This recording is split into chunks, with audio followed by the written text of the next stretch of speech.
Hi everyone, I'm Richard.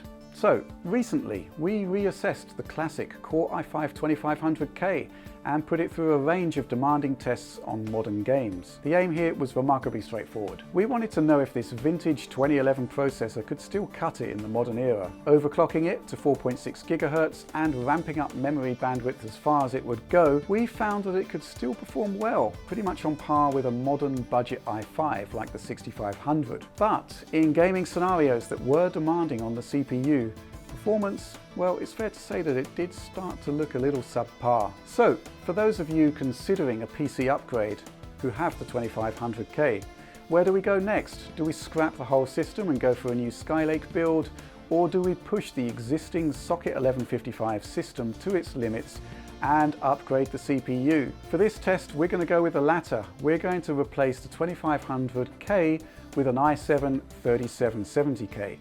And yes, we're going to overclock that and pair it with top-end DDR3, in this case high-end Corsair Vengeance modules, rated for 2400 MHz.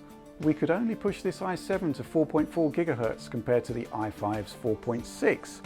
And there's no real surprise there. Intel degraded the thermal interface material in Ivy Bridge, which limited overclocks. Push this chip in particular, beyond 4.4 GHz, and the heat increase is absolutely remarkable. Now, it might be different on your chip, but that was the limit on ours. So let's dip into our benchmarks. We've got 4 runs here. The i5-2500K overclocked with memory at 1600 and 2133 MHz. With the 3770K, we have stock and overclock benchmarks with 2133 MHz RAM. Now, it's interesting to note that all of the Ivy Bridge chips, like the 3770K, can run with 2400 MHz RAM. But in our tests, performance was limited to around an extra 2 frames per second.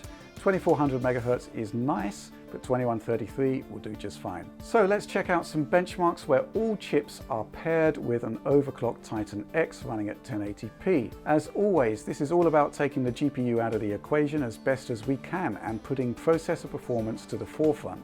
Now, what's interesting here is that with an i7 in place, a number of games do start to hit the GPU limit. The average frame rate increases over the i5 are not dramatic, except in really CPU-intensive titles.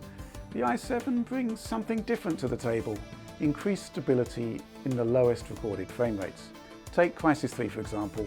It's the most extreme example of this. We log just an 8.5% improvement in performance over the maxed out 2500K. However, the lowest recorded frame rate jumps massively by 45%. Battlefield 4 is another interesting example. A 13% boost to average performance sounds like small beans, but lowest frame rates in our test section jump by 30%. Most games these days use at least 6 threads, possibly more, and it seems that this helps to stabilize performance when you're using an i7. And that's key. In fact, the overclocked 3770K compares quite favourably with the 6700K in many games. But we shouldn't play down the advances made by the latest generation of CPUs. Here's Grand Theft Auto 5 at max settings, and it's a bit of a CPU monster, as you can see here. Our tapped out 3770K is just a little faster than a stock Core i5 6600K and lags behind the top tier i7 6700K. It's a sobering thought, especially as we are running the Skylake chips here with middle of the road DDR4, and we've not even overclocked them. So, an i7 3770K overclocked with a Titan X isn't quite as insane a combination as using that same top-end card with the i5, but I still feel that the GTX 970 and its AMD rival, the R9 390, are still the better GPUs to pair with it. So, with that in mind, let's look at some more realistic gaming scenarios. Kicking off with Crysis 3, you'll see that the huge increase we saw in lowest recorded frame rates with the i7 can actually have an amazing effect on overall performance in other areas of the game. It really demonstrates that benchmarks can only go so far in quantifying how important the CPU is for gaming. It's really hard to catch those in-the-moment areas where the lack of CPU power can be quantified, but here we are. It's pretty close to the overclocked i5 with 3200 MHz DDR4 in fact, losing out just a touch in the lowest recorded frame rates. Next up, Project Cars, and a curious result. Not much difference at all between the i5 2500K and the 3770K, but the overclocked Skylake takes point with a 9 to 10 frames per second advantage. and it's a similar state of affairs with the notorious Village stage in Rise of the Tomb Raider. Finally, The Witcher 3 only shows a small gain with the i7-3770K, but it is there and effectively on par with our overclocked Skylake i5.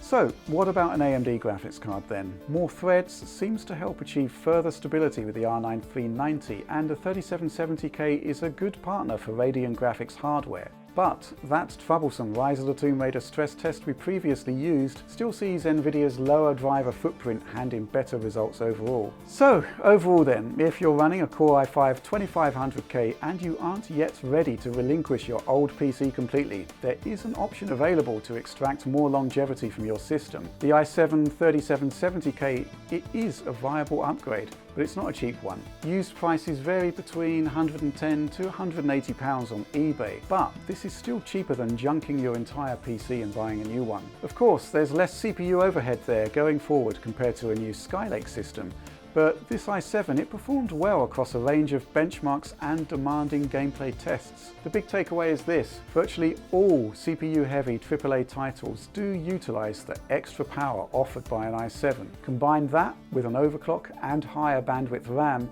and I'd say that this older PC that you might have is back in contention. And that's all we have for now. Please do give us a like if you enjoyed this video. Subscribing and indeed sharing our videos can also go a long way in supporting the work that we do here at Digital Foundry.